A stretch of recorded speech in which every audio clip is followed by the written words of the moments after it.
Welcome to the Recipe Entertainment Podcast. I am your host, Red, and today I'm going to be live reacting to this ID at Xbox Showcase. I'm expecting to see some cool stuff. All these indie showcase always have cool shows. And yeah, any video game shows before we get to Nintendo's big show in April is, good to me. Whoa, that was loud. Good to me, you know what I'm saying? Like, shit, make the wait go quicker. Hopefully we get games that are going to come soon so that way, you know, the wait to Doom, the Dark Ages is shorter. The wait to every great game coming out this year is a lot. But yeah, Doom, the Dark Ages is the one that I'm most excited to play right now. Man, this new Fortnite update is incredible, by the way. I swear, like, the visuals to the game just continue to get better and better. The Crime City visuals, it's like, yo, make a Ninja Turtle game that look like that. I don't know if I go there in this gameplay, but yeah, it's awesome. The fact that they put these little banks in every area, it's super cool. That got a bunch of good loot in them. The perks that they added, the little like badges you could get and stuff. It's mad cool. Dark Sun, whatever that. Oh yeah, the train now. Now you could go in the train. You got to destroy the train. Take the C4 that's on it, put it on a certain dawn, and then you got to wait. And right when it's about to explode, it stops. So then everybody knows it's there, and it warns basically everybody in the vicinity because it's loud. And then a bunch of AI soldiers come out, and you got to take them out. It's crazy. It's mad cool. Fortnite always switches it up. But it's just crazy to me that Fortnite is one of like the sickest looking games, and I feel like people don't put enough respect on it because it's just like, oh yeah, that's just Fortnite. Like I honestly believe it's one of the best looking games ever. Like character models are super detailed. Like when you watch those cinematics that they put out, you can tell that they just make those with the assets from the game engine because that's what the game looks like. The models are super detailed. It almost feels like nowadays when I play, like if you're playing with action figures, which is like, I think one of the greatest compliments you could give it. Like I feel like I don't even see polygons when I look at Fortnite, and that's because they take advantage of a lot of cool stuff that Unreal Engine does. Oh yeah, there's these items that now you could drop like basically cover for yourself, which is super cool. But the mechanics and everything, the way you move around is just wow. This gameplay is actually from last night. Yo, Darks, and I was playing with Arcane. It was basically her squad.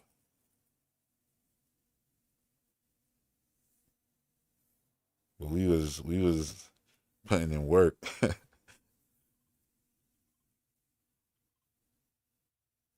10 minutes to the show start.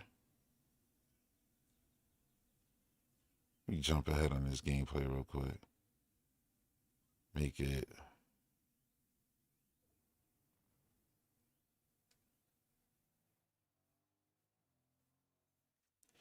So when it ends, basically I know the show is starting to switch over.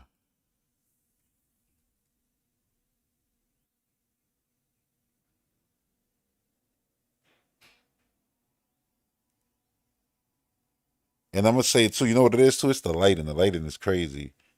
What up, Rohan Star?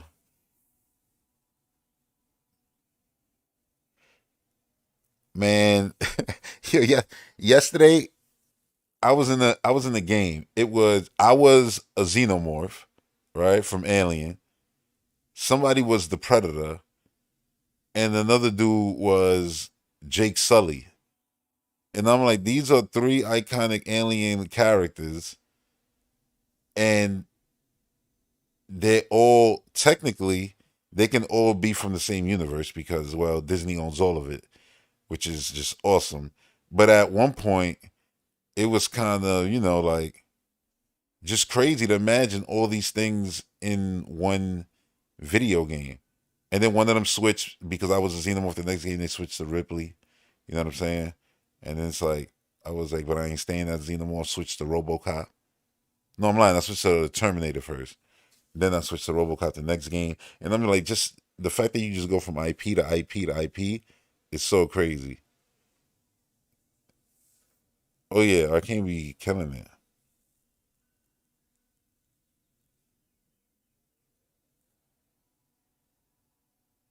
But I always miss when they remove like verticality from Fortnite, like flying and stuff like that. Like when we had the Iron Man, the Iron Man suit, like that gameplay was crazy. I was like, don't ever tell me you can't make an Iron Man game, bro. Don't ever tell me that because they did it and it was incredible. Oh, this right here, this is action time. You know they just took a team out and then we just popped up. That's the worst when that happens though. Like when it happens to you, because it's almost like you be super hyped. You take out the team, and sometimes you might start, like stunting and posing and stuff like that, and that gets you when they show up. So because you was, too busy playing around, or you just, calm down, start going for all the loot, and then somebody just popped up on you. They was probably watching you the whole time. Man, it's messed up. Yeah, so one of them took my car right here. They ran up there.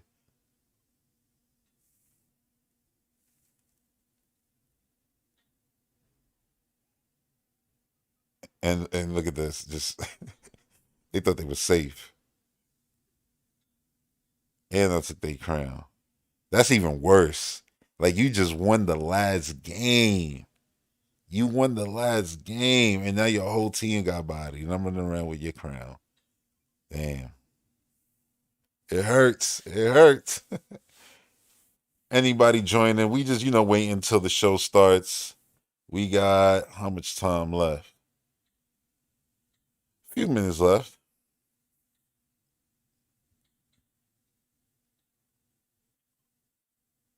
Like you see the shadows cast everywhere around the world.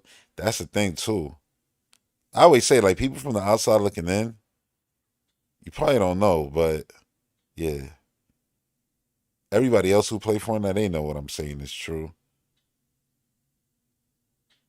And with this update, like, yeah, they've definitely made the visuals better. Like I was saying, Crime City, that area, like, I look, take Unreal Engine, right, and take that art design, because I literally ran through it as Michelangelo, Raphael, Donatello, already, Leonardo, everybody. I ran through as everybody, and it just felt perfect. Like this is what a Ninja Turtle game needs to look like, feel like. And if you're gonna do a last Ronin game, which we know they're doing, yeah, it should feel just like that. I was like, it's crazy how Fortnite has this art style where everything could work, from the most realistic character to the goofiest character to musicians, everybody. It just works, and it just works. So you can have Rick and Morty right next to whoever, and it's like a real life person. Let's say it was sometimes it's Ariana Grande, Ice Spices out there running around, and it's just, yeah, it's just a game running next to Sarah Connor, and it's just like, yep, that makes sense. So this art style is super universal, and that's why I think it's like it almost works perfect for something like Turtles. Now imagine it being a single player game, open city, like that area, that city area. I definitely should, run around that area to show that off while talking about this, because it legit just feels right. But yeah, like with having like your motorcycle, I'm thinking last Ronin. Like, but if they were to do like a 4-player turtle game, that'd be crazy too. With the van, open city, or even having the blimp to have that verticality to get around quicker, And I'm just like, yeah, that game with some amazing fighting mechanics, smooth moving, wall mantling, like you already got in Fortnite, but just making it even better. Oh man, that would be so special. That would be so special. Somebody just needs to do for Turtles what was done for Batman with Arkham Knight and what was done for Spider Man with the Insomniac games. And then we'll be in, like, I would say, video game heaven when it comes to the Turtle IP. Because when it comes to the beat 'em ups and side scrolls, I love Shredder's Revenge. Love that game. Like I don't think I've went 3 months without playing that game since that game came out. I always just go on, open up a lobby, people just end up popping into it. So yeah, like that game has always it's just one of those games that I go back to. It's always kind of in my rotation. It's one of those games after you finish a big game, you're like, you know what? Let me just play through this real quick because you could just turn your mind off and it's just dumb fun. I got all the characters, so there's always something new there for me to do.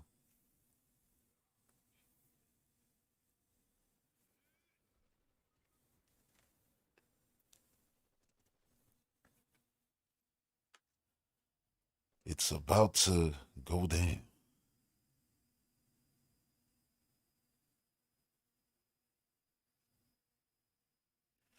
I'm always excited for video game shows, yo. Always, always. I don't get going into shows like with expectations so high that it makes you not be excited for the show because you're already miserable that it's not gonna live up to your expectation. I'm like, that's just a shitty way to go about stuff. Like, just enjoy. If it's bad, it's bad. But don't go into it already thinking it's gonna be bad. Or with that mindset that it's bad and I gotta watch it and what they show basically has to make it good. Like so basically it's starting from like -10. Now I gotta work its way up. Like, yo, you show 20 games. Good luck.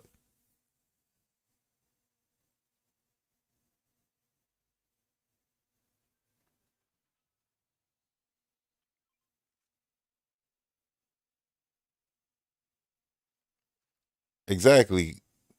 Exactly, Combo Crunch. Like 100%. Like it's cool to just sometimes just see stuff. Even if you're not gonna play everything.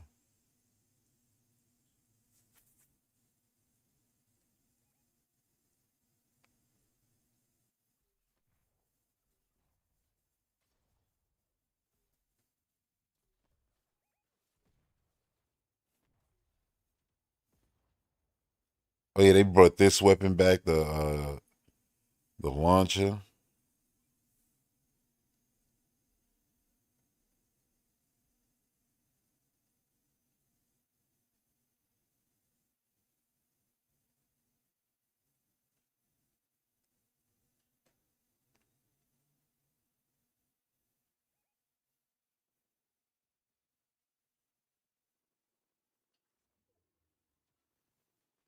He said what Master Moat says. I'm about to switch over right now.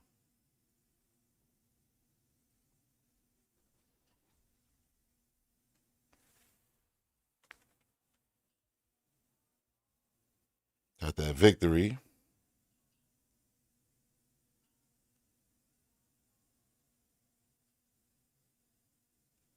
And here we go.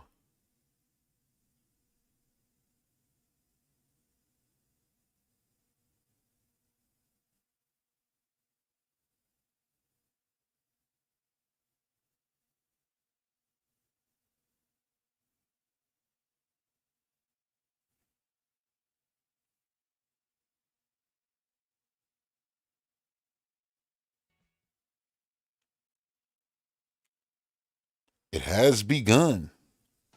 IGN FanFest 2025 is here. From Monster Hunter Wilds to Mythic Quest, Daredevil Oh Born man, I Again, can't wait for Daredevil. and Devil May Cry. Coming up, the ID at Xbox Showcase. We'll be getting a look at upcoming projects from Don't Nod.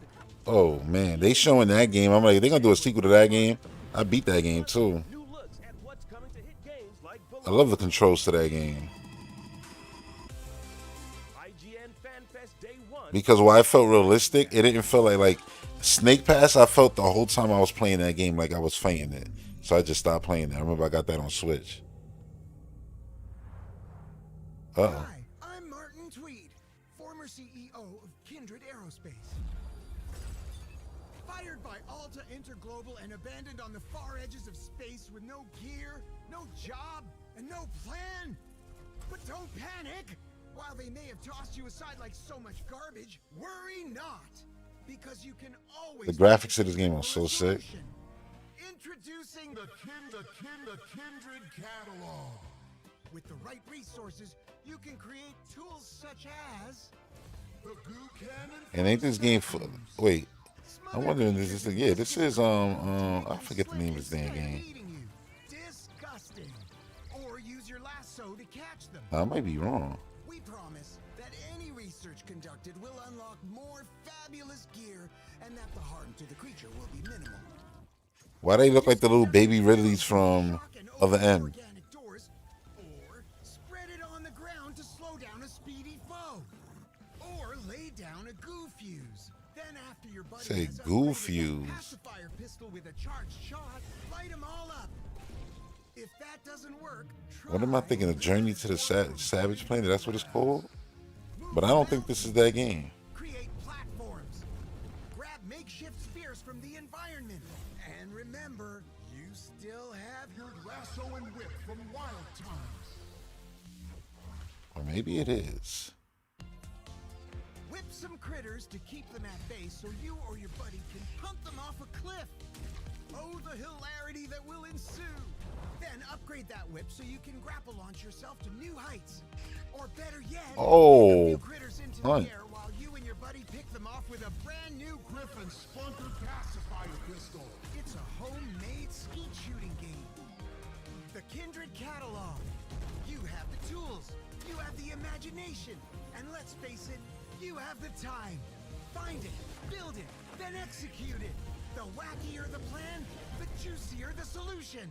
I'll be in touch. Onward and upward. Oh yeah, Revenge of the Savage Planet. Yo, everything is in May. Damn, I haven't seen a box art in a trailer in forever. An Xbox One at that.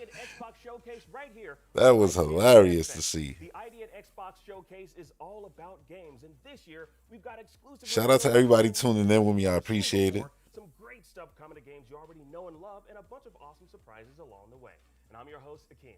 And I'm Alan Wheeler. It's always an honor to join forces with our friends at Xbox to bring you the latest of what Xbox fans will be playing next wherever you play your Xbox games. You just got a brand new look at Revenge of the Savage Planet, the new sci-fi action-adventure game coming your way this May.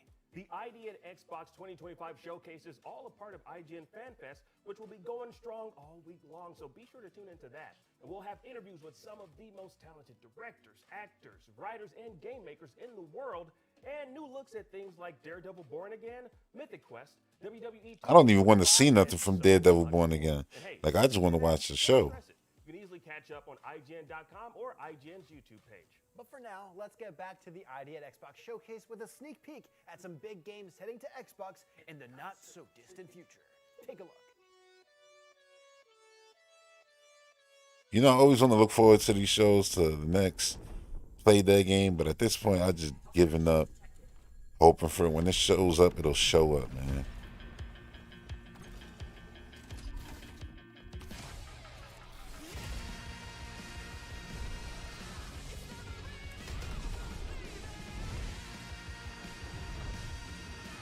What kind of game is this?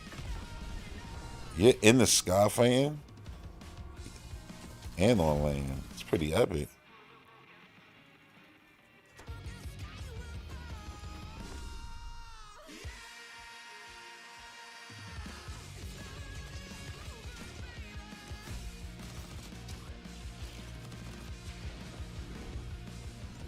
This legit looks sick.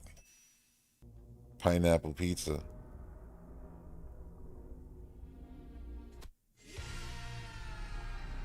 Jump ship.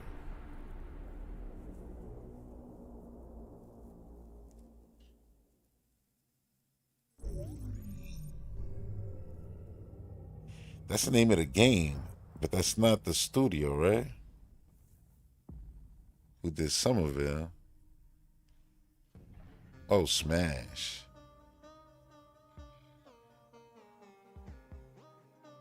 It's gonna be a roguelite.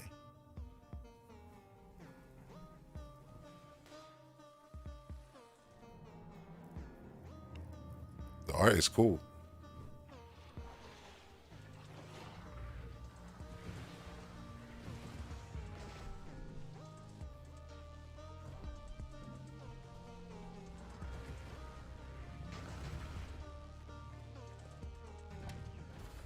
Oh, cut the rope.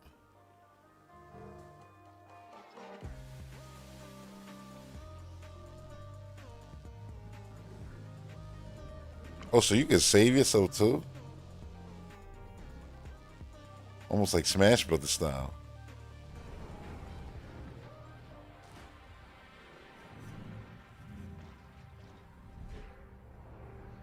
We could call that wave dashing. In a way, that's what it feels like. It's like an adventure. It's subspace emissary style game. Escape the loop. Unfold the loop. Perfect the loop. Echo Weaver. Play day one with Game Pass. I'll definitely play it. See how it is. Rise and shine. Digital little Sun. merchant. Wake up. Wake up, Will. Oh, this is part 2 to Get ready. Your next journey forget the name of the game right now. unfolds. A new place to call home. Uncharted lands brimming with peril.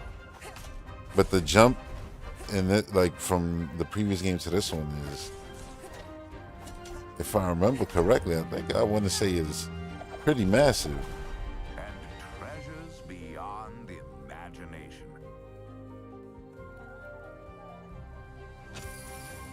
Tread carefully, though.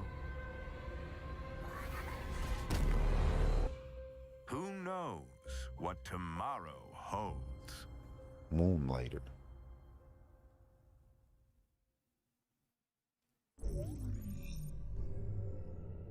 I feel like that's a good get for Game Pass.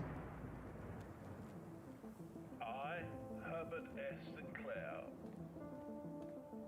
give to my grandnephew, Simon P. Jones, the house and land which I Is somebody finally gonna top 13's visual style? The above provision is contingent on discovering the location of the 46th room of my 45-room estate. Any Looks like it. worthy of the Sinclair legacy should have Even though it's a different kind of game, this is more like, whereabouts within a timely manner. honestly, I want to say Indiana Jones. that's a lot of Indiana Jones gameplay was kind of like this. Then this gift shall lapse. Herbert April 10th, Blueprints. You just got to look at Jump Ship, Echo Weaver, Moonlighter 2, The Endless Vault, and Blueprints. You can sign up for the Jump Ship beta today at Jump And wasn't Jump Ship a 2D game also before that? Game will be arriving day one on Xbox Game Pass. And it was 4 players also. Now it's We're only 3D. just getting started here. Coming up, 4 more games we can't wait to show you. That's right, the 2025 ID Xbox Showcase has tons more game reveals and surprises in store right here on IGN FanFest. But first, we need to take a quick break. Stick around. They said a quick break. We got ads in this? FanFest is presented by the Army National Guard, serving our communities and helping those in Bro, need. Are you ready to make a difference? they said ads.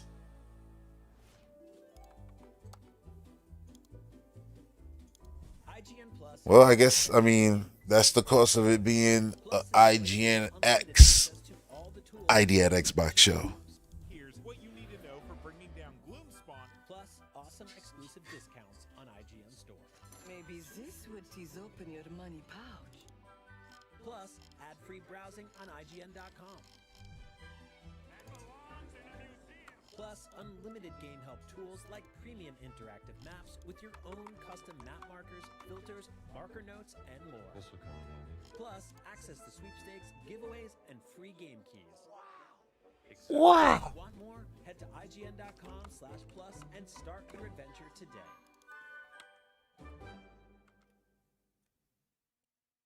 I can't wait to go back to Tears of the Kingdom though. IGN Store has it all. From clothes and collectibles to vinyl. And I'm not even talking about starting a whole new game. I mean, I got things to do in my original save file. Legend of Zelda, Star Wars, Fallout, Dungeons and Dragons, and more. Whatever your pop culture passion, you're guaranteed to find something you love.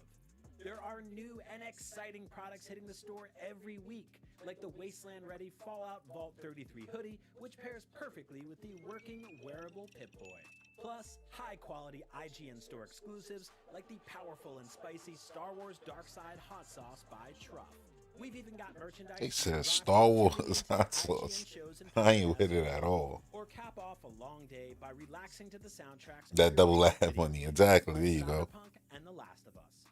We're basically watching ads with ads of ads in the ads. The IGN Store. You deserve it. Hey, welcome back to ID at Xbox right here on IGN FanFest. Up next, we have 4 more games we can't wait to show you, starting with Outbound. So let's go.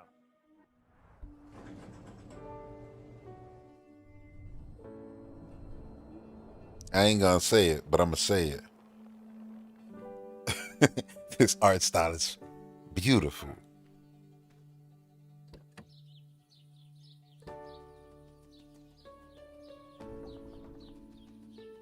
I'm gonna be honest. For a second, I was looking for you, and I'm like, "Where are we? Yo, like, where's the character?" I'm like, "Oh, all right, it's gonna be first person."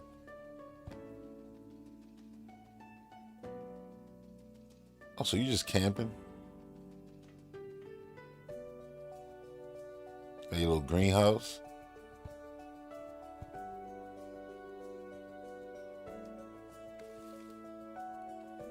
Your little tomatoes plants.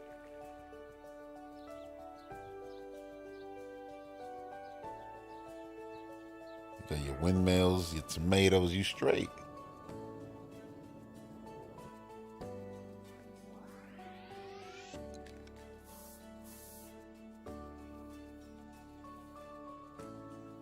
Damn.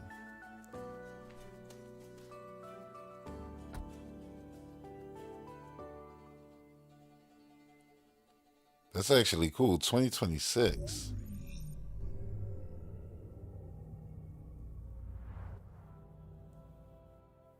Oh, what's this? This look gritty right here. Oh, this Attack the Block?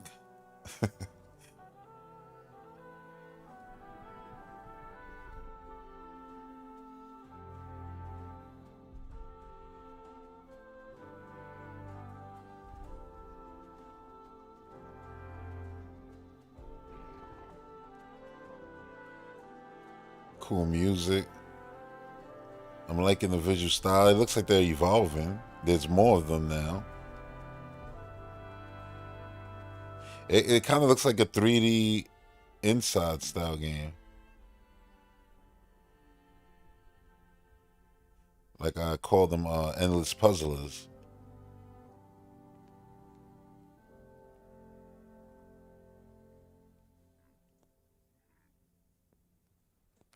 Hurdling.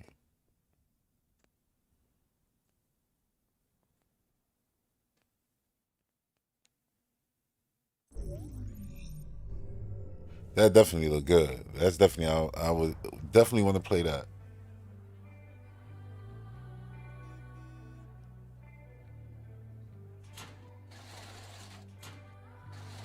Curve Games.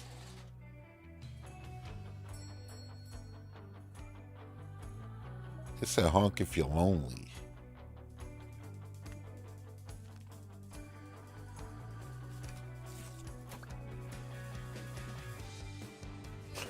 The face when she said bye.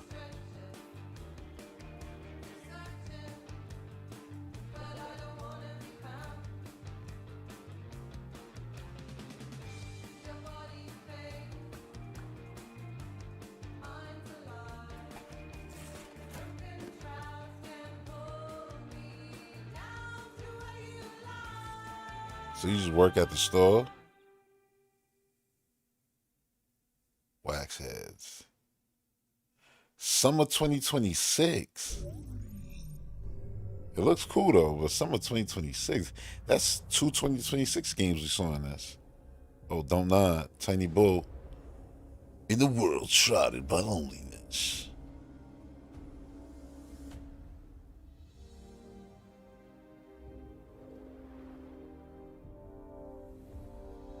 Ghost Awakens.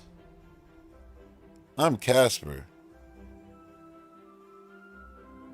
Sure, you could be the soul, I can be the mind.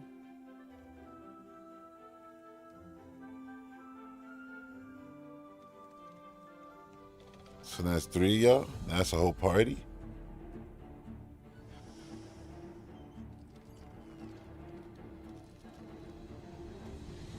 They working together.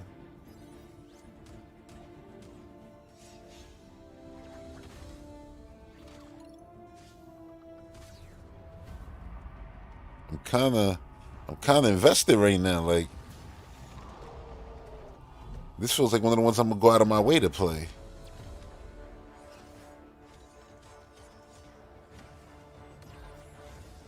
Yeah, this looks awesome.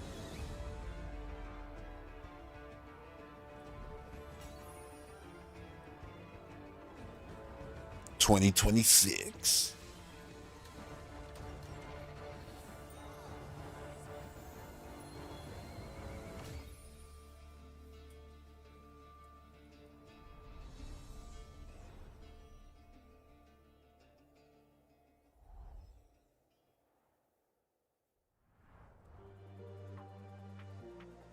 You just saw Outbound, Hurdling, Waxheads, and the Lonesome Guild, all part of the 2025 ID at Xbox Showcase. Now let's get back to the video game. The Lonesome Up next, Guild. we have a few things you've never seen before and some great content coming to games you probably already love. But hey, enough teasing from us. Let's roll it. I didn't even see what the date was on that. It said fall 2025. Cool.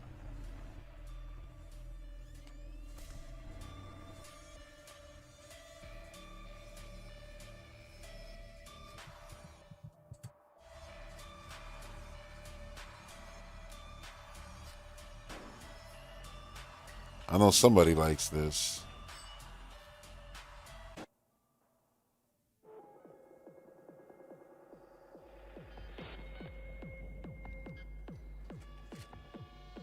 But I don't.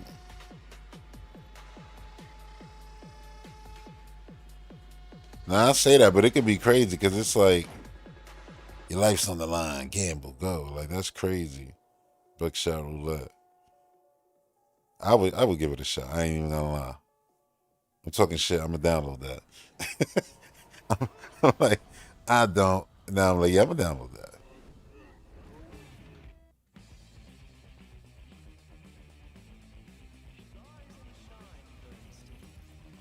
Hotel Barcelona. Let the game begin. Suda 51?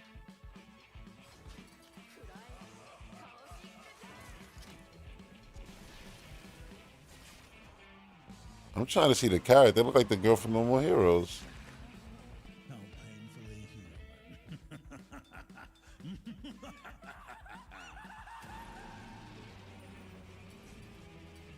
Taste the chains of despair.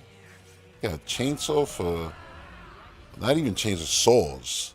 Just to be clear. Burn you to the bone. 2025. I like the key art. It's nice.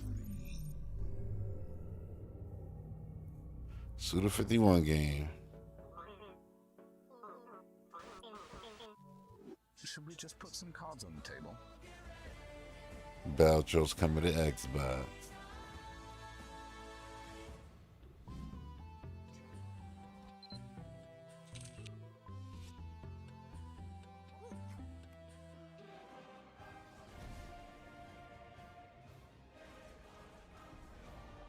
With all these IPs themed.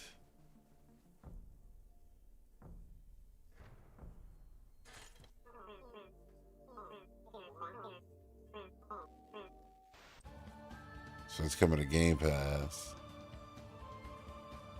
What is happening? You know what they say. The house. So also Assassin's Creed stuff in it? Looks like the joke's on us. Oh no.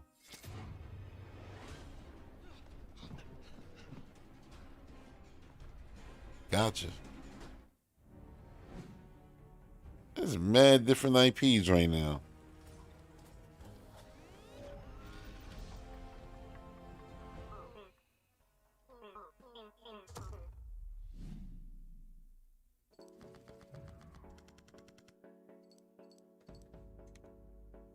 Friends of Jimbo. I never played it. I'm gonna download it though to try it. When I thought I couldn't possibly be more hooked on Balatro, they drop a collaboration I'm already obsessed with. That one was huge, but this next world premiere is gonna rock your world. Check it out. Is it? Are you a rock?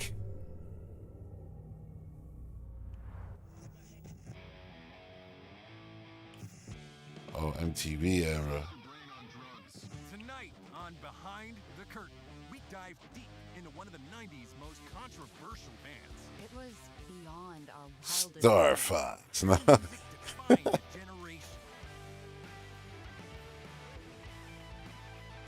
That's Falco. What can I say, man? Artistic genius is a curse. The man behind this meteoric rise, their notorious manager. He drove from out of town to Andros. We were waiting at this bar. We'll be paying this guy, so I want to know. What exactly will you do for us? Plain and simple. I'll make you rich. You know why I'm here, lad? I'm here to f*** you over. Filthy rich, drowning in women, piss through it all. I know where this road leads, and it ain't nowhere pretty. Looking for trouble? Effervescent, isn't it?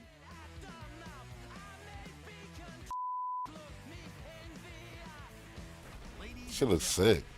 Rock and roll. Rock I Beast. gotta ask, would you do anything differently? What exactly will you do for us? Mostly, I just try to stay out of your way. That's it? 2025. That's Team 17. That was cool.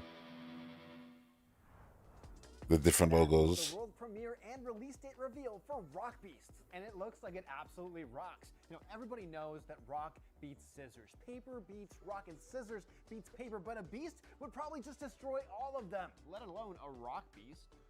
You know, that's something I never had to think about until right now, but it's actually pretty true. So you want another Thanks for that Charlie information, Way? Al. I appreciate it. All right, well, there's tons more Idea at Xbox Showcase coming up right after this quick break, so please stick around. Another quick break. FanFest is presented by Mega Break. Open beta available now on PC and Xbox with crossplay.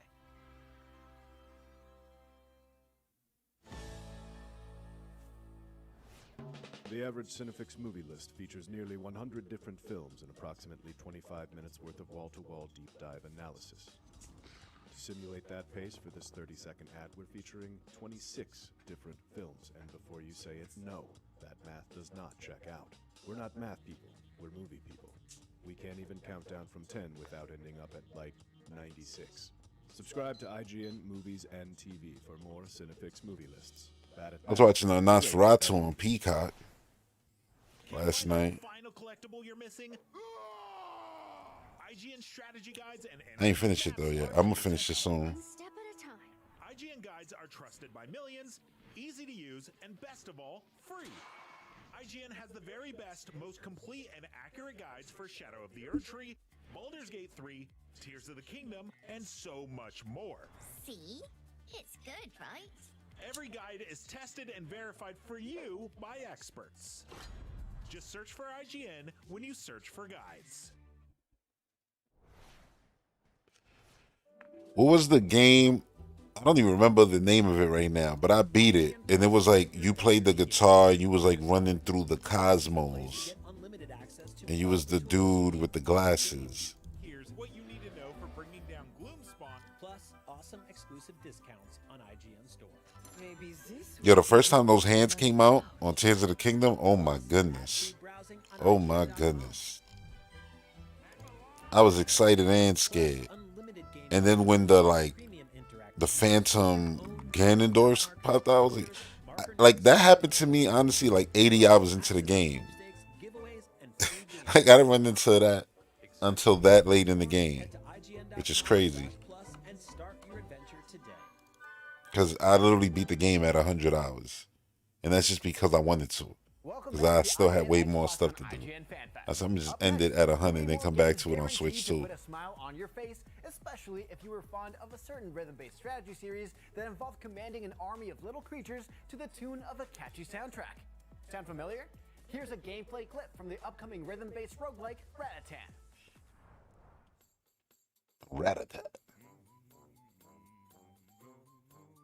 Ratatan. Play. Oh, damn. That art is sick.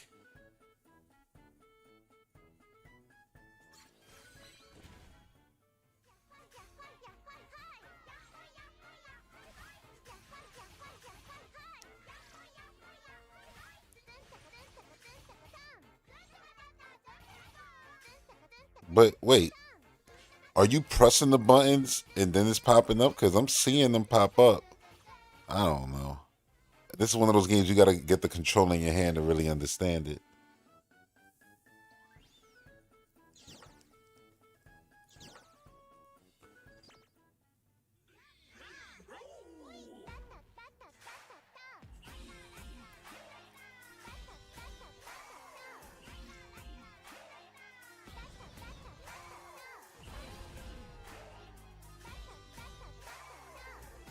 Like, look at the animations, the art of the enemies, the background, the layers. I like it.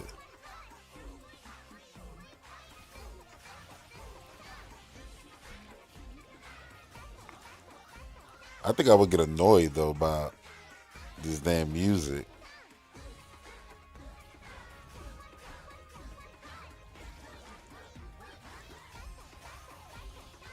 It kind of gives me, I mean, kind of, like if they were to make a new Mischief Maker or something like that.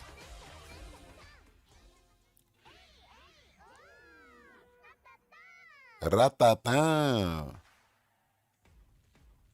All I'm here is ratata.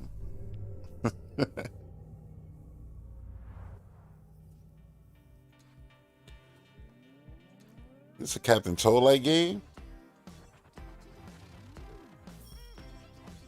Oh, I beat Unpacking. I beat it. I did. I'm just saying, it's not like, ooh, I beat Unpacking. Like, it was basically just unpack, yo. Until you can't unpack no more your whole life. Yeah, I'll definitely play this.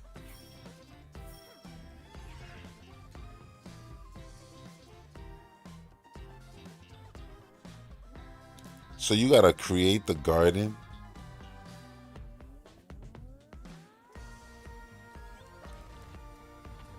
God damn, it's rhythm based too?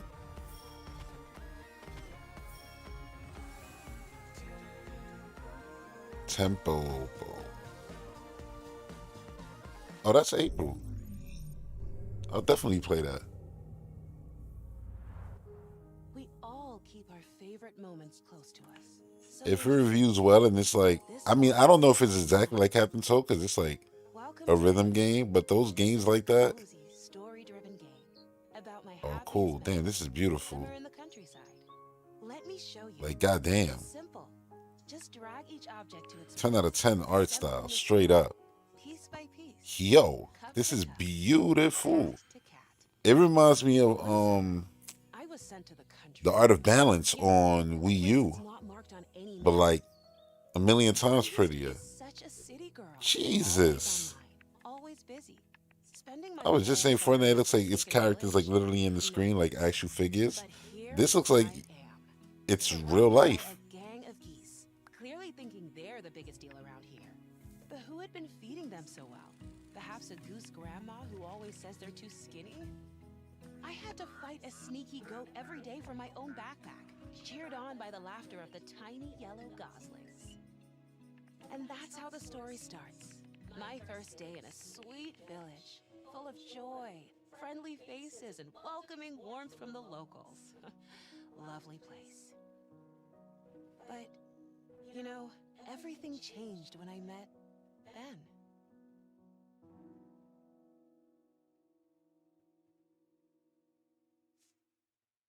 Voodoo. Udo? That was Tempopo, Ratatan, and Widow. And Widow? honestly, saying those three very different game names in a row makes them sound like a roving band of like mischievous elves or three aliens in the very back of a Star Wars cantina. You know what? You might be onto something with that one. Now, we're getting close to the finish line here today, but that doesn't mean we're out of surprises for you just yet. We've got lots more new games to show you, plus a huge update coming to one of the best games of the generation. All this and more as the 2025 ID at Xbox Showcase continues after this break. Another break. Yeah. I don't like this format. FanFest is presented by War Robots Frontiers. Pre-register now for an exclusive reward.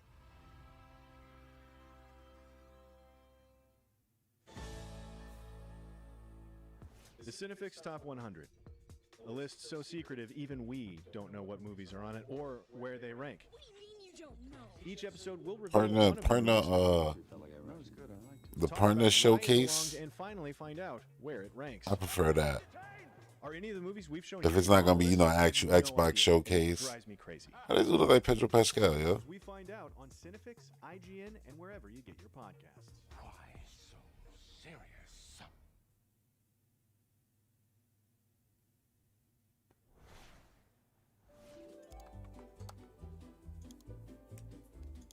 IGN Plus is where your adventure begins. What are you selling? Plus is the place to get unlimited access to all the tools you need to beat your games. Here's Ads, man, ads. Plus awesome exclusive discounts on IGN Store. Maybe this would tease open your money pouch. Plus ad-free browsing on IGN.com. Plus, unlimited game help tools like premium interactive maps with your own custom map markers, filters, marker notes, and more. This will come in handy. Plus, access to sweepstakes, giveaways, and free game keys. Exactly. Want more? Head to IGN.com/plus and start your adventure today. Jeez. Are we back now? Are we back? Can't find that final collectible. No, we're not back yet. IGN strategy guides and interactive maps are here to help. One step at a time. IGN guides are trusted by millions, easy to use, and best of all, free. IGN has the very best, most complete and accurate guides for Shadow of the Erdtree, Baldur's Gate 3, Tears of the Kingdom, and so much more. See? It's good, right? Every guide is tested and verified for you by experts. Just search for IGN when you search for guides. Welcome back to the 2025 ID at Xbox Showcase right here on IGN's FanFest. Now up next, we've got a bunch of new game trailers to show you, so hey, instead of just teasing you and making you try to guess what we're going to show you, we'll just cut to the chase and give you what you want. Schedule a break every 15 minutes.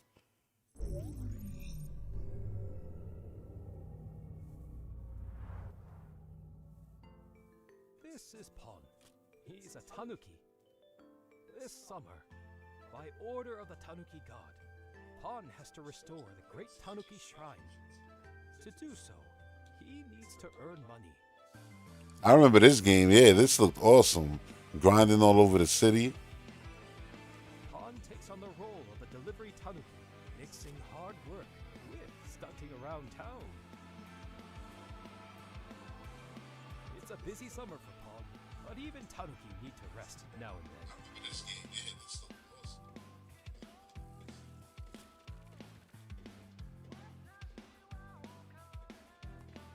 Oh, I ain't even gonna say nothing. I'm gonna just say that was painful.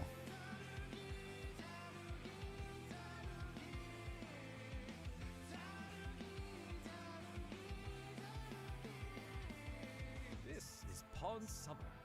We hope you'll enjoy the adventure together. Tanuki, Pon Summer. Available on Xbox Game Pass later this year. Late 2025. Tanuki.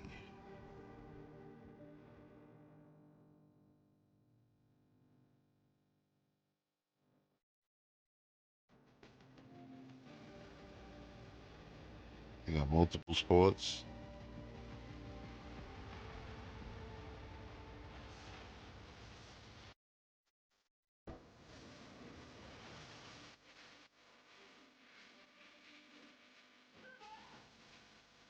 What do you call the snowboarding that's not on snow?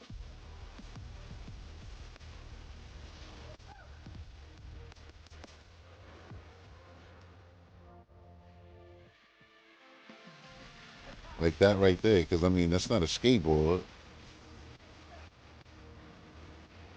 Unless they still consider that a skateboard.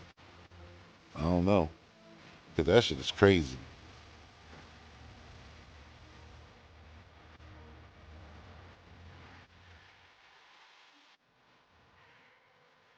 That's the dirt bike of skateboards, yeah. The Descendants next, April 9th.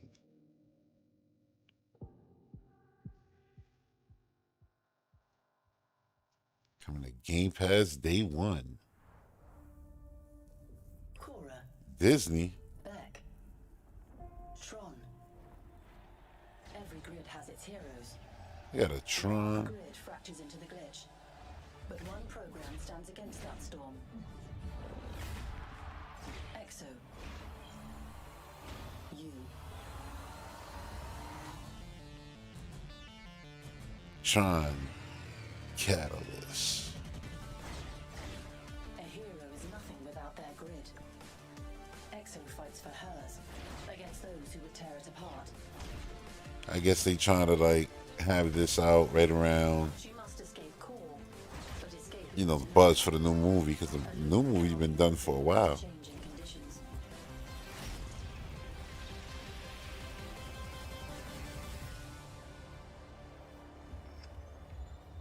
Break the loop program. June 17th. Thunder Lotus. Oh, 33, what is 33 souls? 33 immortals.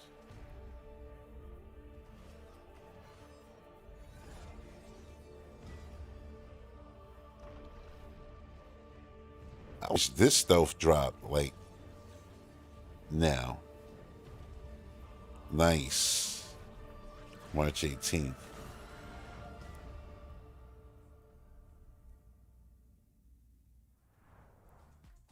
That was Tanuki Pond Summer, Descenders Next, Tron Catalyst, and 33 Immortals.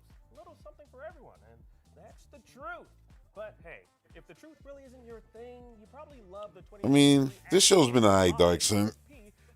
The pacing is trash because there's ad breaks in between.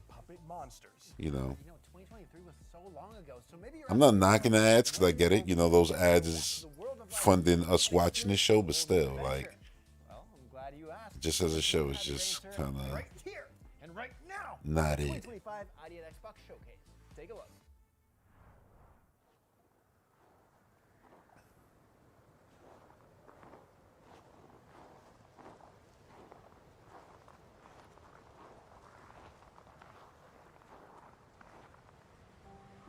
These visuals look sick already, though. But it's almost like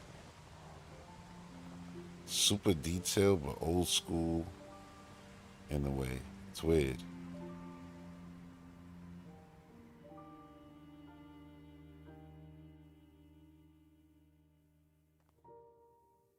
Listening to this song always reminds me of you.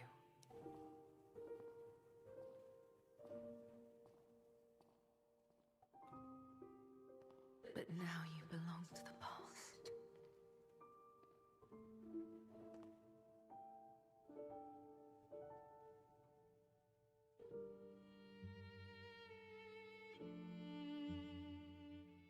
Do you remember the time we all gathered to play this piece together?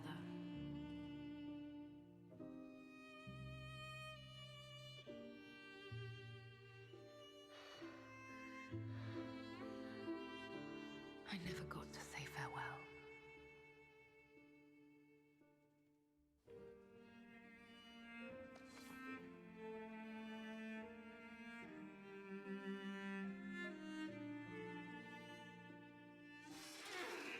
Is this the Lies of P DLC?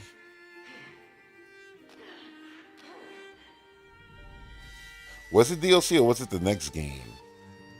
I remember we saw something from it. Everything. But we endured.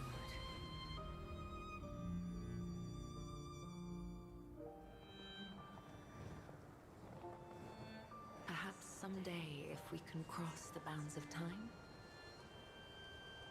we'll meet again.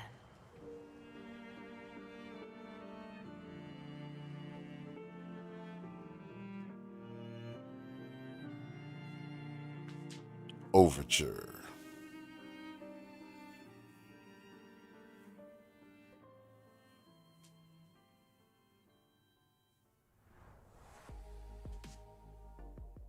And there you have it, the exciting reveal of Lies of P Overture from the brilliantly talented team at NeoWiz. That just about wraps us up here at the 2025 Xbox Showcase here on IGN. And it was a blast. Yeah, but wait, if you want even more, I wouldn't call that a reveal. Didn't that get revealed? Is our weekly Xbox podcast here at IGN. What was it, at the Sony show? Whole post-show coming your way with special guest Guy Richards, the head of ID at Xbox. And believe it or not, the ID at Xbox Showcase is just day one of IGN FanFest, and we've got 4 full days of fantastic stuff just for you, starting at 10 a.m. Pacific time tomorrow. Continue.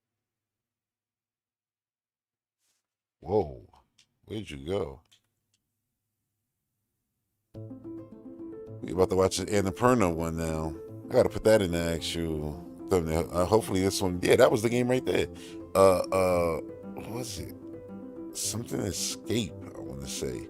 But anyway, yeah, this show hopefully will be better than that previous show.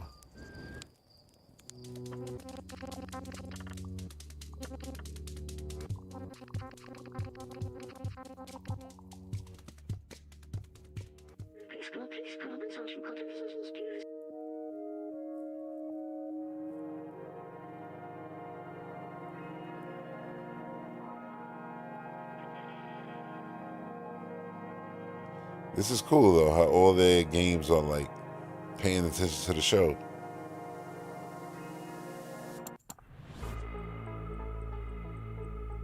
What was that? Oh, the T dude. I forgot about that game, but that game actually looked good. What was the name? The name was catchy as hell too. T. It was something T. To a T. It was right there. To a T. That's the name of it. Saw that game last year. I love riding bikes and I love. I was about to say, yo, these graphics is fire. That experience. No, I'm just playing. You're so connected to the bike itself, and the way the bike is built determines how you flow through, whether it's just the street or the trails. It's just a beautiful way to get around. Mark made me my dream bike of a mini velo, which is a very cool geometrically sized bike. It's kind of squat, long. It is a utility bike. I can go shopping and throw groceries in there. I bike to my yoga studio. I mean, we're Venice parents now, right? It's so low though. We met at the Indiecade booth. I believe it was E3. We had a lot of mutual friends, and we kind of kept meeting. Yeah, quickly hit it off. We're definitely interested in the same kinds of games. I just finished graduate school, and we would be talking about mess-off work. Then our mess-off work ended up becoming enough work for both of us that we ended up leaving our USC jobs and starting full-time mess-off in earnest. Sometimes I go out. They went all in. I don't necessarily know where I'm going to go on a bike ride. I'll just go. Wheel Worlds like that. You know. Oh, that's this game. Start playing, thinking you want to do a race, and then maybe you just bike around, and that's okay. Dude, that's me with Forza Horizon all the time. This is the first time that we've really. Like I would say, like the first 100 hours is me playing races and stuff like that. But then the next 200 is just me I think plane we're just thinking races about, here and what there, if we but made mostly a just in game combos that's, riding totally around, out of our wheelhouse? What if the opportunity doing came dumb up stuff in and the we could make overworld. a long single-player experience? I always want to make games that. And I wanted to anyone play this can game since we play. first saw it.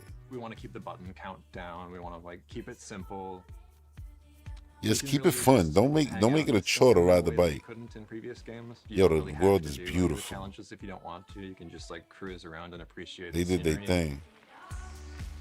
I wanted to capture that feeling when you're on a bike and you can go anywhere. There's things you'll discover. There's perspectives you'll see the world in that you didn't. Yeah, see I'm before. playing the hell out of Hopefully you're this. Going to a different place than you might have. We're really hoping that this is something that people play and they're like, wow, this reminds Oh, me I of think people certain definitely games gonna that play I've this never game. played You don't got to anything worry like about it that. before. Look at it. That's really important to all of us. You know, if everyone were on bikes, wouldn't that be nice? Dude, I love bikes. Summer 2025.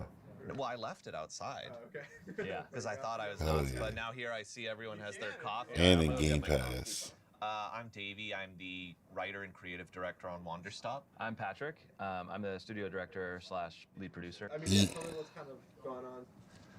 That's what that's Wheel what's happened. World. We actually, yeah. I have a history of releasing games without really saying very much about them and trying to shroud them in mystery as much as possible. Our team What has game is it? really coaxed me out of my Wanderstop? shell a little bit and Wanderstop. convinced me to begin like actually saying things directly about what the game is. And Wanderstop is a narrative-centric, cozy game about people going through changes that they don't necessarily want to be going through, and just seeing how they react. Wanderstop comes out March 11th, 2025, and we really can't wait to see what y'all think of it.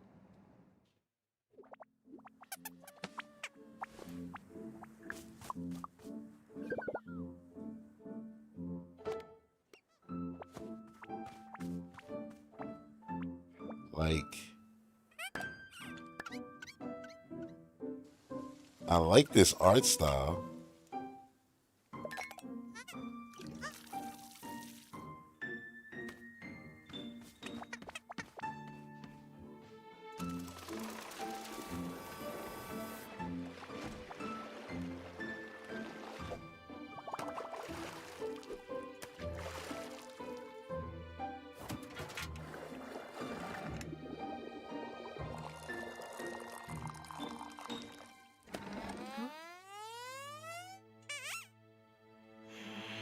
Huh.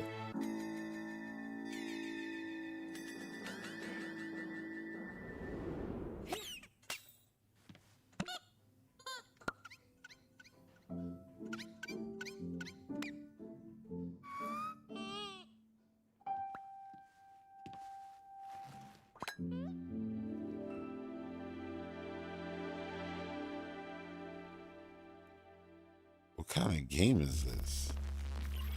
So you just build relationships. That's all I heard about how he described it. My interest in games went all the way back to my first computer. Uncle worked in computer networking, and he gave us our first computer. He built it himself, and my siblings and I were messing around with it, and we found a folder called Games in it. Pretty much from that point on, I just really loved just playing video games. My name is Brendan Chung, and I'm the creative director at Blendo Games. Kind of back in the day, they used to release the tools that they used to make the game with the game. It was just like a big hobby of mine, and I made a ton of mods, maps, and art for games like Quake and Half-Life. Doing that led to working at a game studio. So in 2010, the studio I was working at got shut down, and I decided to start Blendo Games at that point. They're trying to fly us to their base. If they get there, they'll steal the cargo and hold us for ransom. Wait, that's my line. Oh, that's your line. Never mind. We wanted to work together for a really long time. We'd had the sense. Are they that actually we going to have be the kind of voice same actors? Sensibility when it comes That's to cool, story though. and comedy, and that we. Hey, knew get we it could make done something by together any that would be really means. cool. My name is Laura Mache, and I'm handling the narrative stuff on Skin Deep. Skin Deep started in 2018. I'd say this is the largest project we've taken on.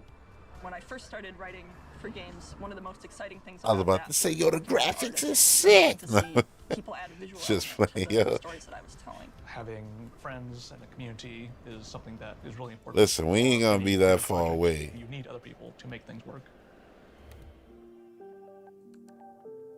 Share screen. I love our team. We are all in different parts of the world. Thanks for joining this Like, call. I would say Just from for day much one, longer, we won't be that far away very from light and very goofy, but photorealistic, where you won't even be able to tell. For specific kind of games, like if it was like, let's say like that bike riding game with super realistic visuals, and it's like that's all you're doing, not a bunch of crazy mechanic interiors to places, just like an outdoor area. Yeah, I think photorealism is going to be achievable. And then after that, you go back to By the hub. This is where you get your email. the generation after I can't next, wait to read if the not cat even the emails. next. Because I mean, there's certain things already you see in the generation where it's like, damn. Are two of the absolute funniest game developers working right now. I think the game manages to be weird and ridiculous, both in how you play as well as who you meet and what you see. It's like Die Hard, but with more comedy. So you've decided to be an insurance commando. Pirates are You play a character named Nina Pasadena, who used to be one of the best assassins. Nina Now she works as a Pasadena. lowly insurance commando. And then when pirates attack, Nina tries to drive them away and save the crew. And the next vignette is the. It's got GoldenEye vibes right there. We're using the Doom 3 engine, which was Wow. a game that was released back in 2004. The engine kind of gives us a very distinctive look. Doom kind 3 of engine. Utilitarian sci-fi. It's a timeless look. I think there's something really nice about using old tech that is solid and just looks wonderful. I'm glad we all got to get together and play through the game a bit. All right. Bye, y'all. Good morning, Nina. As this ship's premium insurance policy, your mission is to free all members of the crew from the pirate incursion. Due to limitations in the freezing process, equipment must be procured on site. Meowcorp has authorized all necessary property damage. What the hell is happening? Someone on board. Everybody, check in. Alpha here. This concludes your insurance commando orientation. Charlie here. Delta here.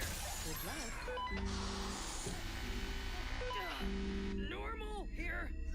Thanks, crew. Looking good. Nina, I heard you're getting back in the game. Who are these people? These pirates regenerate. This is like, What do I do with the head? wow, I thought Psychonauts was crazy. I'm doing something personal, Lion. One job only. Well, Psychonauts, you know, I played that, beat that. I think this is too wild.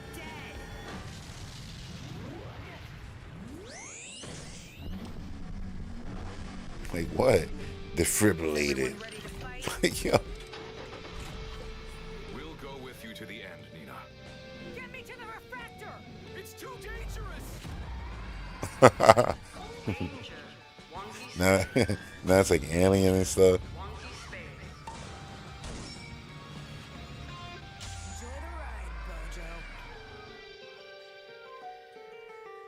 Oh, that's right around the corner.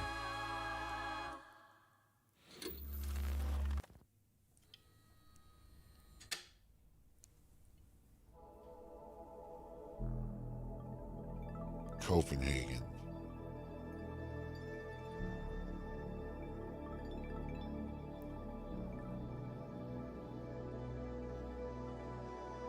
Geometric Interactive. We released Cocoon in 2023. We were so excited to see people play it. Are you and see serious? the They back positive again? reception it got. That fast? It was a really big moment for us as a team. I beat Cocoon too.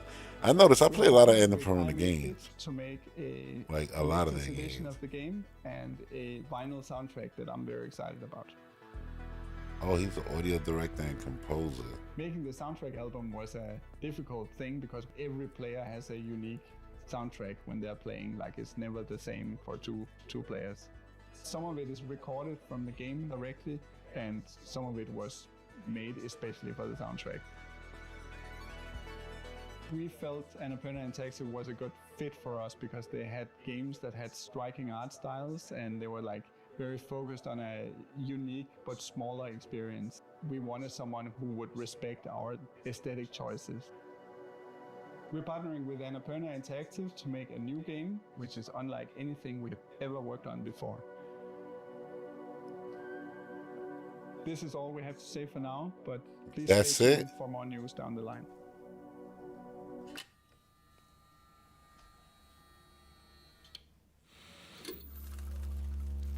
My name is Matt Newell. He said it's a teaser. I'm from Perth in West Australia.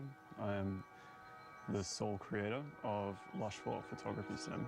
It's been a long time in the works. I'm very excited to put it out. It should be released early 2025. It's called Lushfall because I just love to stuff as many plants as I can into the scene. I wanted to have a place that feels dense, feels lush. Like, wasn't that what I was just talking about? Realistic environments. It's hard to describe it as a game. I really try not to put focus on it because I want people to make whatever they can out of it. If they want to do something, I don't want to hold them back. I don't want to provide any guidance. I just want them to do what they want to do. That's beautiful. There are objectives in the game for that kind of player. If they're attentive to details and have a good eye for angles and perspectives, I think they will find this particularly rewarding. Lush for you, photography sim.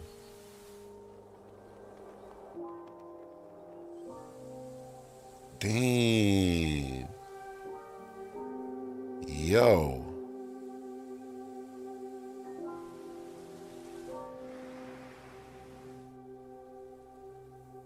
The art direction is insane. Italy? Wait, so if you're just walking around and just, not even walking around, you're on the boat there, like if you're just chilling, taking photos and stuff, yeah. This is day one. Japan. Damn.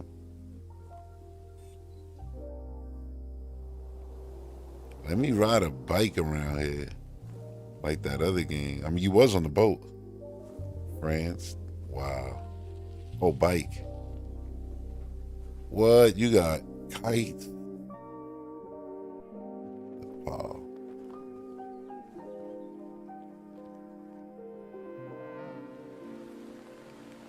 Yo.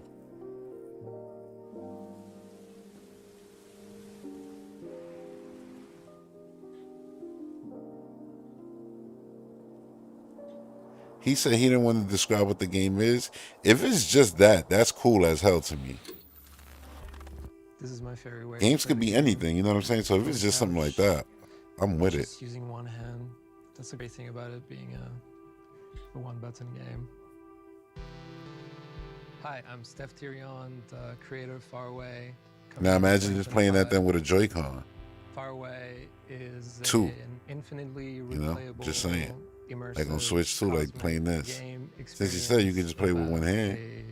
a shooting star that wants to stay alive and travel and see the universe and does Okay, that you a by star bit. creating Got you. constellations in the starry sky.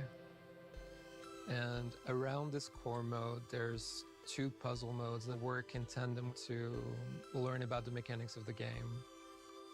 It's just me, solo developer. I started in 2010. So it's been on and off for almost 15 years. I've been stealth mode, and now I'm emerging today. So we'll see if they still recognize my face. It started with looking at a starry sky at night and thinking I would like to play something where I would be able to travel this sky that I'm looking at. One way that helps me explain the You know what I noticed about a lot of these games? Tetris is a very minimal It's system, just but developers has a lot like, of depth in it.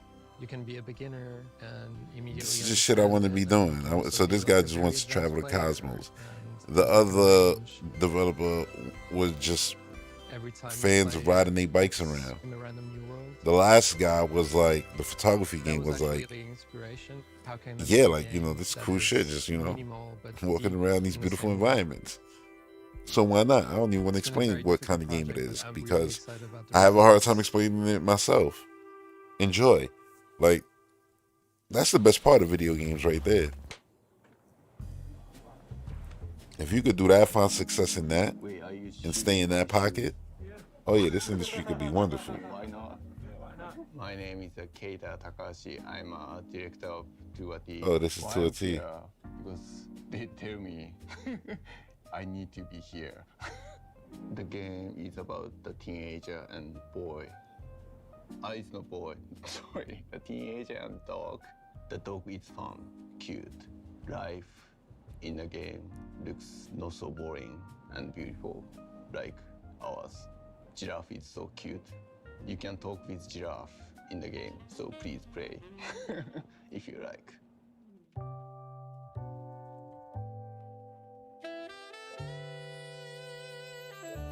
My name is Giraffe. Giraffe. I went to a school so I could learn how to cook because I love to eat and share food. Cooking is so amazing. I think it's really magical. Taste, smell, texture, temperature, gotta be just right. I wake up at 3 every morning to bake the bread for sandwiches. Then I go to And I remember the first trailer, like you was doing a bunch of different stuff. Yeah, like running around. I was about to say the world.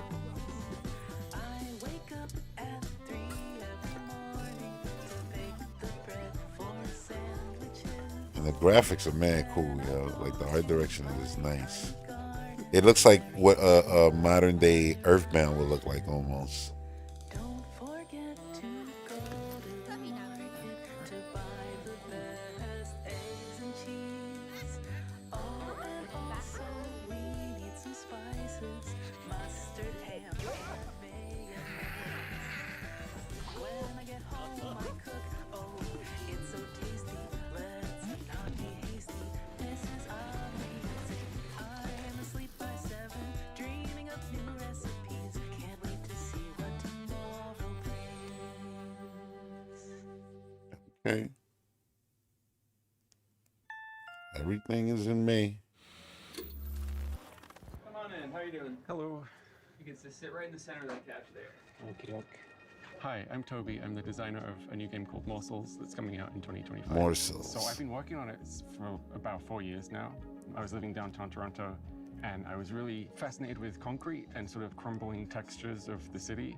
And I told him I was going to make a game about concrete. And I'm not saying that Morsels is a game about concrete, but that was probably the first texture I drew, was the kind of concrete ground layer that's all like full of cracks and potholes and things. And so in some ways, aesthetically, that was kind of the beginning of the game. It's an action roguelike where you play the role of a mouse who finds these magical little cards that give it the power to transform into a bunch of different little monsters, and you go through the world fighting monsters and eventually defeating the evil cat bosses.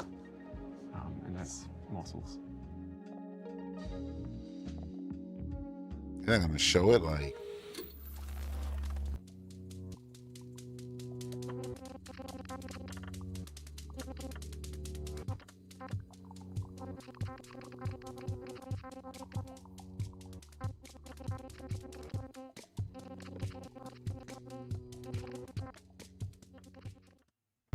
Jeez, just watch the last trailer.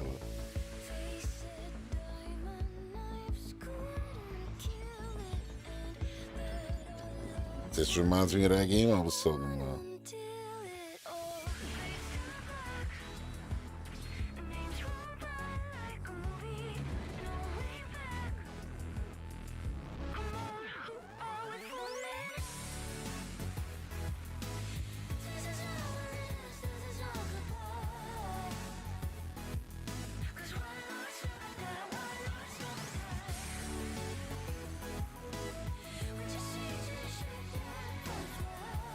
I love how it's just telling you how much better it is to play now. It's like the game you love, faster, no loading. Enjoy. That's cool though. Nice. That's what you want to see. And the Perna doing their thing.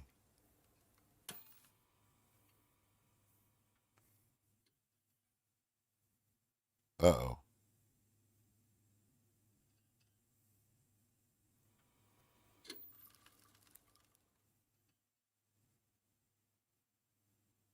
Nintendo. That was it.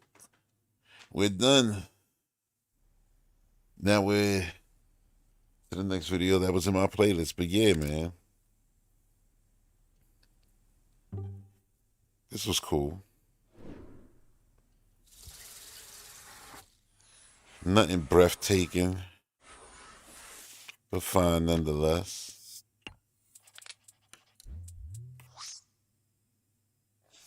Been a minute since I actually watched this trailer, so I'm actually looking at it, because why not?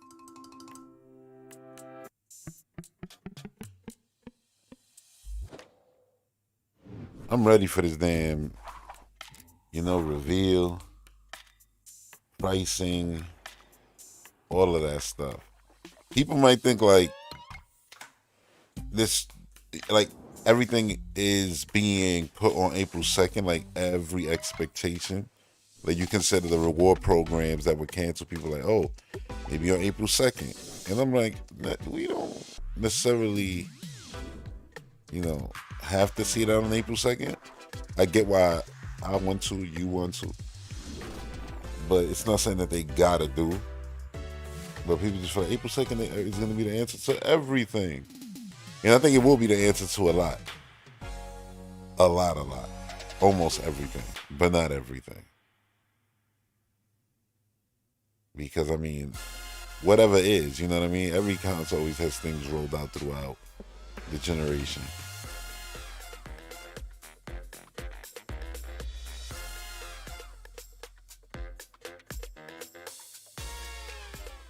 I do want that show to be over an hour, though. And I want Mario Kart to blow us away. Blow us away.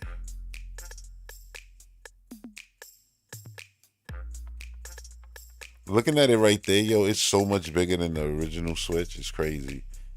I would like to see it next to the OLED for comparison. I think Game Explainer actually did that with the mock-up one that Andre got. Yeah, I think they did.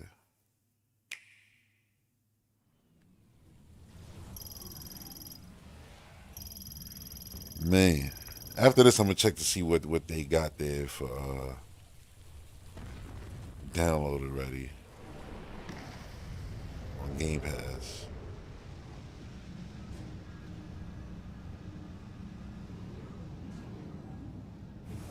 I know you didn't think I was gonna skip this.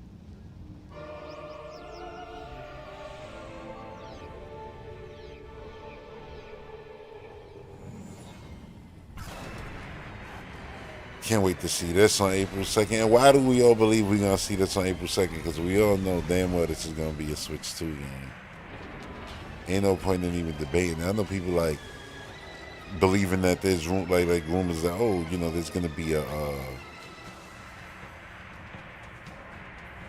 Switch Direct. And I'm not saying there won't be, but I feel like this. Look, like the Pokemon Direct that got announced, right? The Pokemon Presents, whatever it is. That's Pokemon Company, and they always did their own thing at their own time, right? But I feel like Nintendo announced the Direct. We know what the Direct is, when it is. That's what we getting. You know what I'm saying? Like, that is what we getting 100%. I feel. Nothing else. Nothing more. It's not going to be a Switch dedicated one. I think it's just going to be what you've seen.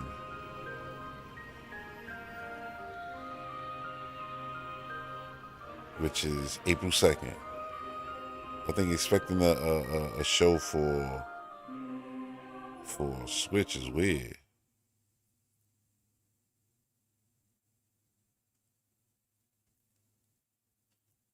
Like, legit weird. What do y'all expect to be there? I know some people are like, oh yeah, that's from Metroid Prime. I'm like, why would they separate Prime from their new hardware? I said this when we saw what we saw, which was in that last trailer that you just saw. I said, yeah, this is the first and last promotion, new material you'll ever see for Metroid Prime on Switch 1. I literally said that. And I'm going to stand by that. Like, yeah, we're never going to see that game in that shape or form ever again. The only way you're going to see that game is if you go out and you buy that game.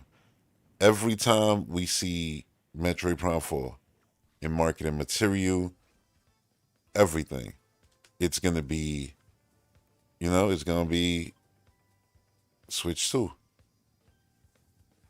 That's definitely what I believe.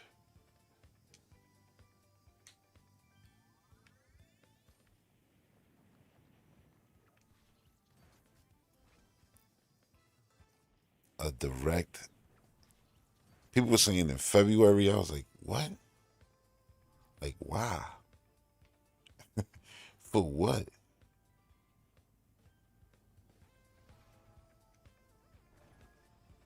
Like, I get it.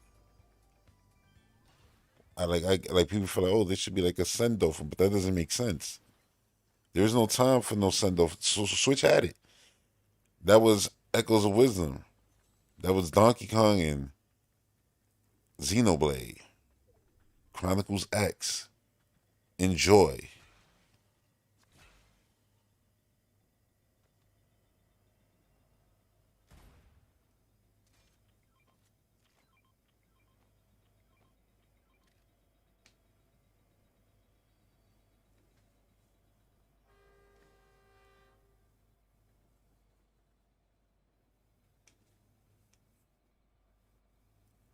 It's crazy how much people, like, I don't know. I don't want to say it's faith, like having faith in Prime 4. But Prime, you know what? Nobody's wrong though. Like, I think people all over the place with it because some people feel like uh I don't know, like it needs to get what every IP that came out on Switch got, which is that Switch 1 bump. And I'm like, I don't know if that's gonna happen now. You know what I mean? Like, I don't know if that's gonna happen at all. So, like, I definitely think if you have a Switch 1 version there, yeah, of course, put it out. But I think that game needs to be 100% tied to Switch 2, and have features that are like, yeah, this is why you want to play it on Switch 2. And people go, damn, now it's better on that than on Switch 1. And it's like, yeah, I mean, as it should be. Like that, like, I think it needs all that newness. It needs to feel like something tailor-made for 2025, not something that was made for something from 2017. And it's like, oh yeah, it's good, for that. No, I want that game to be what I've waited for 18 years.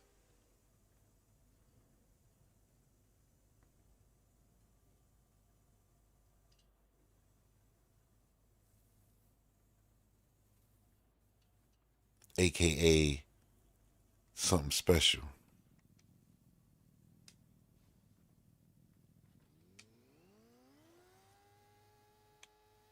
Something good. Something worth the wait.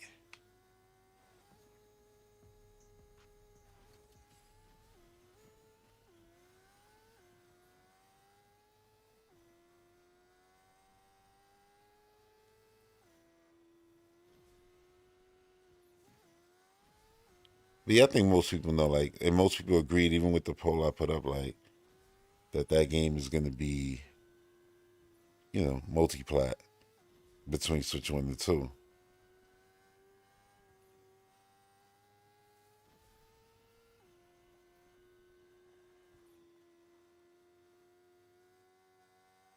And I swear, if there was one game that I would want Nintendo to make multi-platform, and this is just because how much I love the series, is if Metroid Prime 4 isn't received well, and I mean, like, people don't show up, like, they just ignore it like they did the remaster of Prime 1, because I'm sorry, but 1.5 million sales, for what was it, $30 game that everyone talks so highly of on the console with 150 mil install base. I'm never gonna pretend like, yeah, that was wonderful. Like, nah. What, like, where the people at?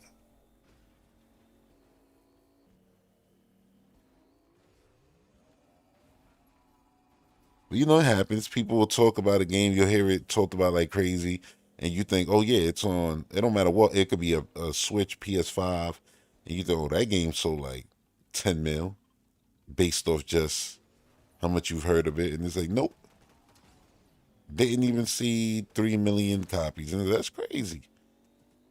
And it'll be a game that you're like, yo, it straight up deserves more. But it be like that sometimes, you know. Sometimes gamers just don't respond to even the best games, so it be like that.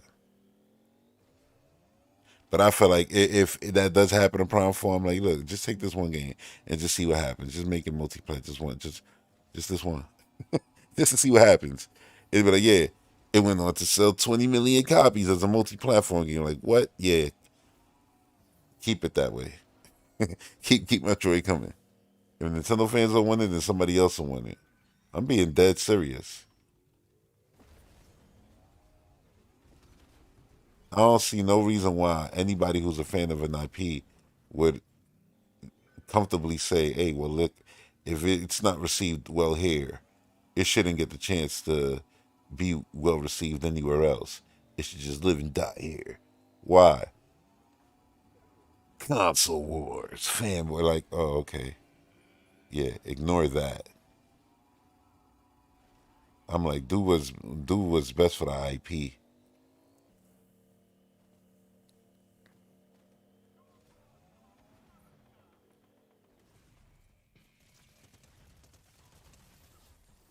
That's always gonna be my take. Do what's best for the IP.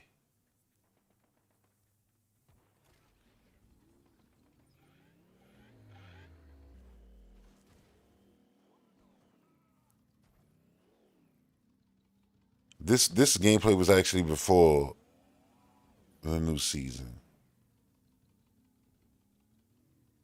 Wait, I actually think, damn, I don't know. Maybe I do, maybe I don't. I gotta check. I want to see if I got like any gameplay of that area, of the Crime City area, because that, when I saw that, I was like, yeah, that's Ninja Turtles right there.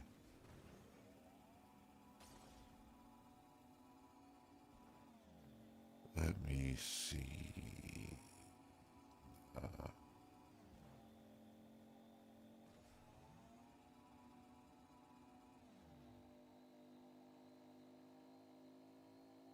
Nah, I don't. I'm gonna capture some though, just to show it off.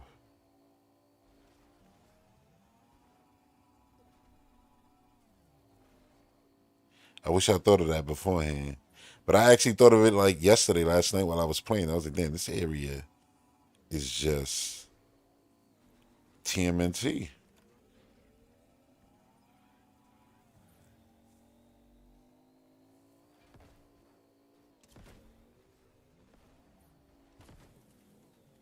I'm looking. Hold on.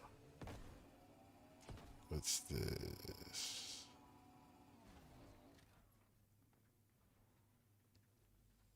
Nah. It's all good.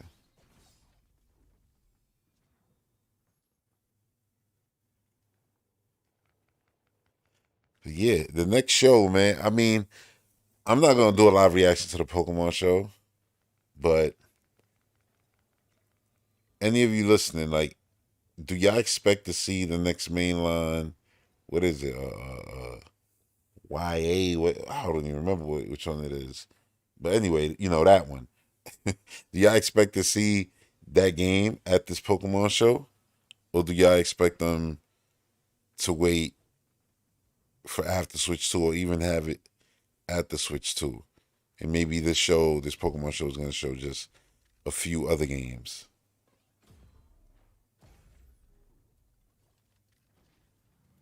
Because, I mean, I don't got no faith in Pokemon actually being a game that can sit next to Nintendo's other IP. Look, in sales, it stands tall above them. But actually, in looks, yeah. It stands out like a sore thumb next to Splatoon, next to Kirby, next to Mario, next to Donkey Kong, next to, you name it, Xenoblade, Metroid, you name it, Wario games. Every game, to me, looks better than what Pokemon puts out.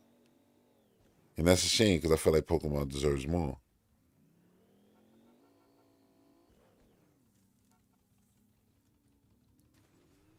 Hey, you never know. Maybe that'll be a situation where, like, I honestly don't think they should do a cross-platform. Like, I know they'll probably do two, and you would think that they'd be like, you know what, we're going to do one Switch, and one is going to be Switch 2. Both are playable on Switch 2. No, excuse me. Yeah, both are playable on Switch 2, but only one is playable on Switch 1. But hey, it is what it is. Like, nah, I prefer them just keep it a Switch 1 game. Make a Switch 2 game when you're actually going to make a Switch 2 game only for Switch 2 from the ground up. And maybe, make a prettier Pokemon game. If it's going to be what they've been doing on Switch 1 with Pokemon release for the most part, where it's like just atrociously ugly looking games, then yeah, just keep this as the last one for Switch. Get your last ugly duckling out. And then hopefully Nintendo, Game Freak, Pokemon Company, put a ton of developers on the Pokemon IP like the IP deserves, so that not only is it justifying in its sales, but its looks too, and its gameplay and everything. Cause it's crazy, because Pokemon is a video game IP that has beautiful animation, beautiful movies, and beautiful games outside of the mainline entries. Because if you think about the Pokemon fighting games, all the little different Pokemon games out there, even mobile ones, they all look good. It's the mainline games that look like, where did the love go?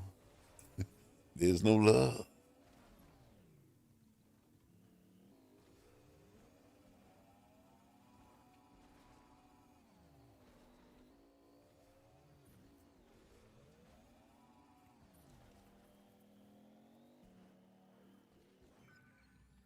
Man, I got no faith. You saying we gonna see? Let's see. Let's see.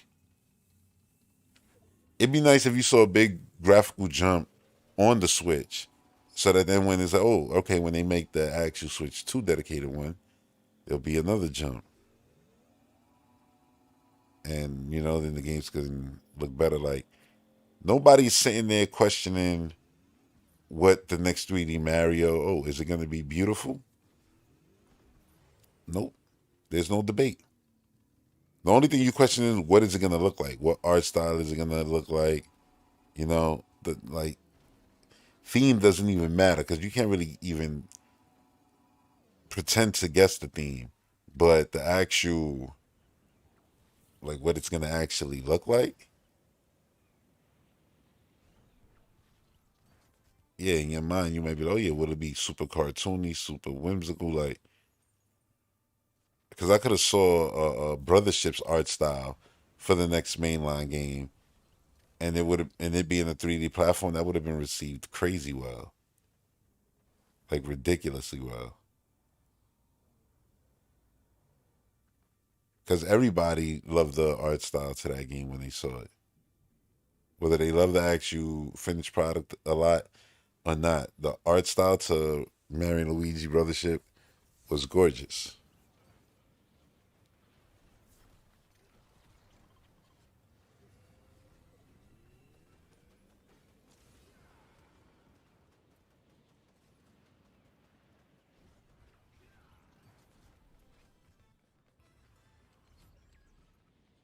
said Digimon.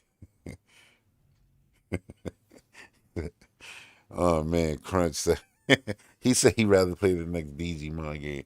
I mean, it looks more appealing. I don't even know why I'm laughing. It's just funny because it's just crazy.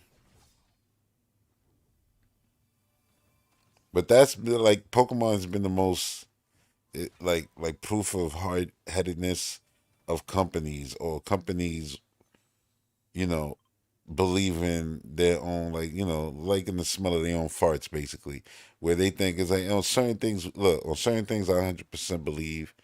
Companies know best. Companies need to do crazy shit to surprise us, because if it was up to most gamers, they'll just say, oh yeah, make Mario Galaxy 3 or make Mario Odyssey 2.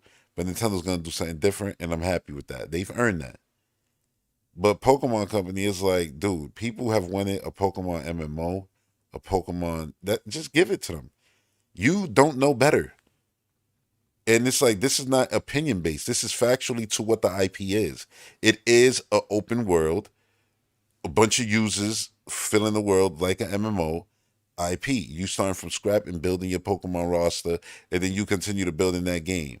You can start from the original roster and then wait 2 years to get to the next one, and then the next one, and the next one, and the next one. And then get to new ones and new ones. And gamers will be perfectly happy because it is the dream video game. It'll generate billions of dollars every quarter. That's no question. Because you could put stupid costumes and shit, sneakers and everything on your actual, you understand, like, it works. Hell, even Pokemon as a Fortnite clone would work. It's like, yeah, the weapons and the shit in the game is Pokemon. So now you running around and you run up on people and you attack them with your Pokemon. And you clear the world. You're the Pokemon master. You win. Just a Pokemon themed way. Like, that'll work. But nah, what people want is a MMO Pokemon game. Just give them what they want. That IP generates enough money that they could put a team together right now before I finish talking about what I'm talking about. And just have them work on that forever. And be like, that's it. This is what you're going to do for the rest of your life. Be happy. Y'all going to be filthy rich and enjoy yourselves. No fear of being fired or none of that. Y'all just going to work on Pokemon, Of course, it's if the game works, but once it works and, yeah, they love it, yeah, just keep working on that. This is not Marvel Rivals. Like, yo, this game doing mad good. Guess how you're rewarded? You're fired. And then I love the people who are like, oh, yeah, but it wasn't like the real actual core team. You know what I'm saying? So I'm like, oh, so it don't matter? It don't matter. Gotcha. Like, that shit is weird. No love for the people who actually make the software. Nah, but you see, but they weren't really the important ones. Wow. So you just decided that. But anything to keep that, whatever, man. I'm gonna leave it alone. It's just they could be doing so much with that IP and with a single game. Cause you see, like, look at Fortnite from 2000. Like, I really wish you would, like, pull up if you're on the computer, pull up another window and look up Fortnite from 2017 and then come back to this. And look how drastically different the games look. Literally generations apart. Like, none of this that you see on the screen, none of it is there. You'll be like, oh yeah, the gameplay mechanics, bullshit. Not even the running animations. None of it. And the people are like, but damn, that's crazy because the game is the game you play. Yeah, but you wasn't mantling over stuff. It was just a different game back then. It's a whole different game today. Like, Fortnite is not the game that it was in 2019, 2020, and 2025. And they could be doing the same thing with Pokemon. Like, there's not many MMOs that I would play. But a Pokemon one, that's just simple, because that's something that you could go away and be like, you know what, I'm playing other stuff, and then come back and be like, yeah, I'm just going to grind now, level up my Pokemon. You can fight AI, fight real people, you got gyms and things, areas. The world changes up a bit. And they don't got to be like the most massive open world. It just got to be open enough. And you go in and you populate it with a certain amount of people. Basically, like Forza Horizon and shit. Things like that. Like, it could work, but they just gonna have to. They've never been heavily motivated to do anything truly different with the Pokemon games. Like, are they changing them? Yeah, but they all feel so few and far in between. And it's like, yeah, look, we changed that, but then we gonna slack on every other aspect of it, visuals, everything. And then people always make the excuse of like, oh yeah, but look how many creatures they gotta design. And I'm like, that's a bad excuse because other games do shit like that, and they generate nowhere near the money that the Pokemon company generates every week, let alone every quarter and year. Like, come on, bro. Like, to make excuses for a company would be one thing. To make excuses for literally the richest video game in the world, like company, like, are you crazy? Like, that's wild. Like, you basically just pampering them to not break their bank when they should, because it's something that's gonna make them more bank. It's like, but you don't know that. They never even fucking tried. Not once. But again, this one I don't talk about Pokemon because Pokemon fans get upset. They be like, you're hating. Or they do that thing is like, oh, you don't even play the series like that, so why you even speak on it? I've played the series. I don't play the series because it's so ass. You know what I mean? Because the games literally look like shovelware. The mainline games. They're literally the ugliest games Nintendo make. Listen, I'm not one to be all about visuals. But when I see trash visuals, oh yeah, it's enough to make me not want to touch a game. And that's what mainline Pokemon game has been since it basically went 3D. And there's no reason for that, because the minute that they were going hybrid and you knew that your handheld games were going to be made on console, it's time to make your team a console-like team. One that can actually build console-like experiences. I'm just saying. That's just me.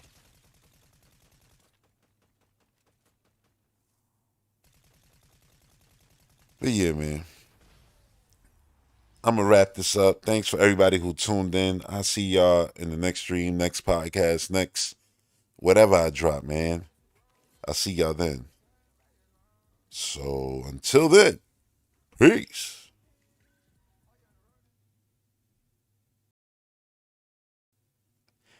I don't know why I went in on Pokemon like that.